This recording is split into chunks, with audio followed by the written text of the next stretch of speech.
বাংলা সিনেমার ইতিহাসে এক অনন্য নজির গড়ল মেগাস্টার শাকিব খানের তুফান, যা এর আগে কোনো বাংলা সিনেমায় এই রকম রেকর্ড গড়তে দেখা যায়নি। একদম ঠিক বলছি, একদম ঠিক বলছি, একটা বর্ণও ভুল বলছি না। হ্যালো আমার শাকিবিয়ান ভাইরা বোনেরা, আশা করছি তোমরা সবাই খুব ভালো আছো। প্রথমেই কমেন্ট করে জানাও তো আমার ব্যাকগ্রাউন্ডটা তোমাদের কেমন লাগছে। আমি একটু অন্যভাবে সাজাবার চেষ্টা করলাম। যদি তোমরা বলো এই ব্যাকগ্রাউন্ডে তোমাদের ভিডিও দেখতে ভালো লাগছে, তাহলে কিন্তু এই ব্যাকগ্রাউন্ডটা আমি কন্টিনিউ করতে পারি। তো চলে আসি যে বিষয়টা নিয়ে কথা বলবো।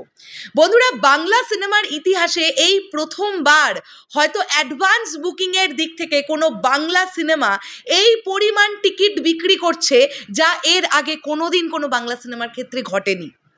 পরপর দুদিনের সিনেপ্লেক্সের স্টার সিনেপ্লেক্সের প্রত্যেকটা শাখার টিকিট মোটামুটি শেষ হয়ে গেছে। এবং বন্ধুরা, জানতে পারা যাচ্ছে যে আমি একটু আগে একজন ভাইয়ের একটি ফেসবুক পোস্ট দেখলাম। সেই পোস্টে আমি দেখলাম সেই ভাই হেডলাইনে লিখেছে, টিকিট কাটতে এসেছিলাম, টিকিট পেলাম না, আগামী 20 তারিখের আগে কোনো টিকিট নেই। আমি তো জানি না সেটা পার্টিকুলার কোন হল, কিন্তু কোনো একটা জায়গায় তো সে টিকিটটা কাটতে গেছে, যেখানে সে গিয়ে জানতে পেরেছে যে 17, 18, 19 এই 3 দিনের কোনো টিকিট আর খালি নেই, সব বুকিং হয়ে গেছে, অ্যাডভান্স বুকিং হয়ে গেছে। শুধুমাত্র সিনেপ্লেক্স বলে বলছি না বন্ধুরা, লায়ন সিনেমাস থেকে শুরু করে ব্লকবাস্টার সিনেমাস থেকে শুরু করে নানান জায়গাকার কথা বলছি, যেখানে প্রচুর পরিমাণ টিকিট বিক্রি হচ্ছে। রুট সিনে ক্লাব এখন থেকে ঠিক 1 ঘন্টা আগে পোস্ট করেছে, 7 দিনের প্রথম 7 দিনের 75% করে টিকিট তাদের সিনেমা হলে অলরেডি বুকিং হয়ে গেছে। আমি চেষ্টা করব রুট সিনে ক্লাবের যিনি কর্ণধার আছেন তার সঙ্গে একটা ইন্টারভিউ সেশন করার। জানি না কত দূর হয়ে উঠবে, তবে কিছুক্ষণের মধ্যে আরও একটি বাংলাদেশের নাম করা সিঙ্গেল স্ক্রিনের হল মালিকের সঙ্গে ইন্টারভিউ সেশন নিয়ে আসছি। তোমরা বুঝতে পারবে যে হল মালিকেরা কতটা এক্সাইটেড। আমি যে বারবার করে বলছি, কি বলি সিনেপ্লেক্স, কি বলি মাল্টিপ্লেক্স, কি বলি সিঙ্গেল স্ক্রিন, প্রত্যেকটা জায়গার হল মালিকেরা কিন্তু তুফান নিয়ে প্রচণ্ডভাবে আশাবাদী, এবং হবেন না কেন। এই রকম টিকিট বুকিং, মেগাস্টার শাকিব খানের এটা 250তম সিনেমা হতে চলেছে, এবং 250তম সিনেমাতে যা অনন্য রেকর্ড সৃষ্টি হচ্ছে, যা আমার মনে হয় যে একটা মারাত্মক অ্যাচিভমেন্ট মেগাস্টার শাকিব খানের কেরিয়ারের।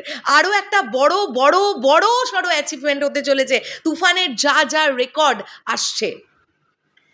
আমি অলরেডি এই ছবিটা দেখেই তোমাদেরকে বললাম, তোমাদের স্ক্রিনে একটু জাস্ট দেখানোর চেষ্টা করছি। এটা হচ্ছে সেই ছবিটা, এবং এই ছবিটাতে লেখা আছে, Toofan breaks all the records, Toofan is going to be the highest advance booking ever in the history of Bengali cinema, and it's also going to break all the records of first day collection of Bengali cinema.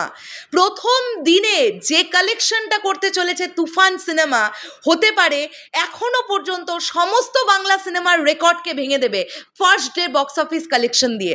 আমরা চাই এটাই হোক, আমরা জানতাম এটাই হবে, এবং প্রচুর আশাবাদী। মানে কতক্ষণে রাতটা পোহাবে আর জাস্ট তুফান দেখতে পারবে তোমরা সিনেমা হলে। আমি জানি তোমরাও প্রচণ্ড এক্সাইটেড, কিন্তু বারবার একটা কথা বলছি, আবেগী হয়ে কোনো রকম হল থেকে ভিডিও তুলে সেটা সোশ্যাল মিডিয়ায় যেন অ্যাক্টিভ করে দিও না, কেউ না।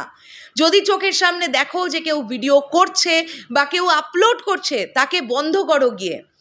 মানে এটা কিন্তু বিশাল একটা দায়ভার প্রত্যেকজন মানে জনসাধারণের ওপরে এই দায়িত্ব কিন্তু বর্তাচ্ছে। কিচ্ছু করার নেই, 11 দিনের মাথায় কিন্তু ইন্ডিয়া রিলিজ আছে, কাজে এটা মাথায় রেখো। মেগাস্টার শাকিব খান তিনি তার 250তম সিনেমা দিয়ে যেন এমনও একটা নজির গড়তে পারেন যে পশ্চিমবাংলা থেকেও একটা দুরন্ত কালেকশন করতে পারলো তুফান। এটা হওয়ার চান্সেস প্রচণ্ড, কেননা এপার বাংলার লোকজন কিন্তু মানে তুফানের এখনো পর্যন্ত যত কিছু এসছে সব কিছু খুব পজিটিভ। শেষ করলাম ভিডিওটা। তোমাদের কি বক্তব্য, কি মনে হচ্ছে?